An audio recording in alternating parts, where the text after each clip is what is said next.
Well, hello, my fellow sensitive people. I'll try not to speak too loudly because I'm at a restaurant, but I also want to make sure that you hear me, so I will increase the sound. So last night I did a remote about the protests that are taking place right now in Iran. I'm in the St. Marsh Hotel, St. Marsh Coffee Shop, excuse me. And boy, it's a deal. You get a regular cup of coffee and a Danish for $3.25, much cheaper than Starbucks. So check out St. Marsh in Kanda if you're in this area in Japan. Now back to the remote. So in the remote, I felt the anger of the protesters, and I felt that it was not going to stop until they had removed the religious authorities from their positions of power, and that they're not going to quit until they have liberation in Iran. So then I woke up and I read that CNN, they're trying to negotiate some kind of peace between the protesters to remove hijab, to take away the religious police, etc. I don't think it's going to work. I don't think it's going to work because the anger and the frustration and the rage I feel is so extreme that I would argue that the Khomeini's life is in danger at this point. This reminds me of the anger and the rage people felt when they were protesting in Egypt. It's that kind of rage, it's that kind of anger. And so for that reason, I don't think we're going to see this end peacefully. I think there's a good possibility we could see the uprising take out leadership in Iran.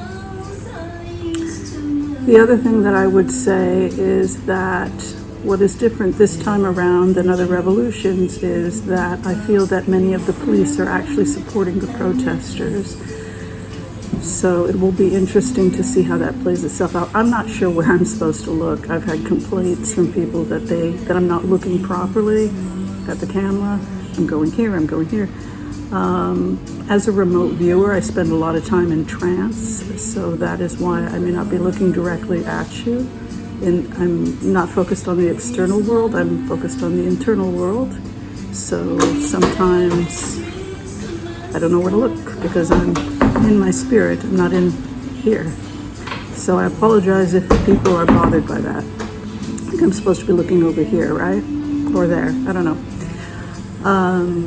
So I did the cards, I did the Empaz prayer, and what we have happening right now in Iran is experts trying desperately to hammer out a deal so that they don't see revolution, so that we don't have this escalate. So you have the masters working to try and resolve the conflict,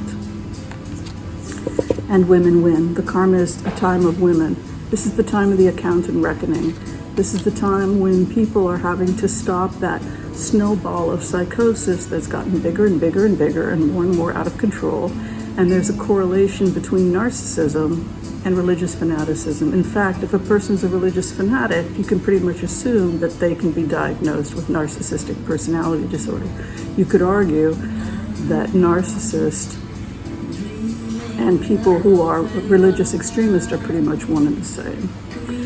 So you have this kind of hammering out desperately to change the Constitution to meet the demands of the new movement, the freedom of women.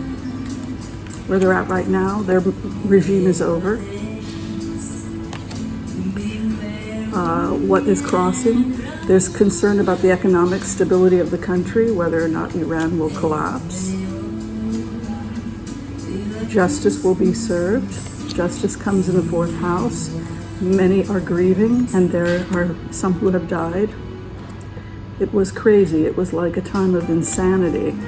It was like crazy people were in control in Iran, and the people are not particularly religious, and they feel like they're being held hostage by religious crazy people.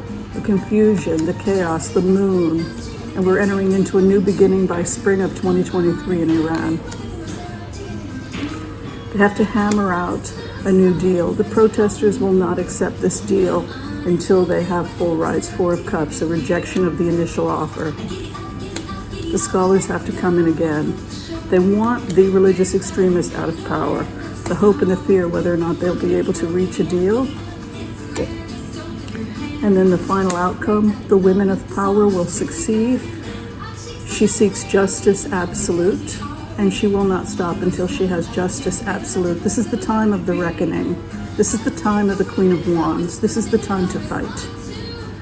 We don't get what we want by turning the other cheek and walking away and letting the monsters win. That's how the monsters get bigger. We fight. We find allies. We find people that will support us, and we fight. I did not play with these cards other than shuffle them, I promise. The clarification for us, great devastation still. Issues with the religious authority, the Hierophant, the hopes and fears, heartbreak, that people have already been hurt, and the final outcome, some of them will have to go into exile. If they don't leave the religious authority, if they don't leave Iran, they will be forced out. Some of them will be killed, and some of them will be forced to flee to other areas because the people are taking back Iran. And this will probably happen by spring of 2023. All right, thank you everyone for your patience, for your love, and your light. I will be in Osaka later today.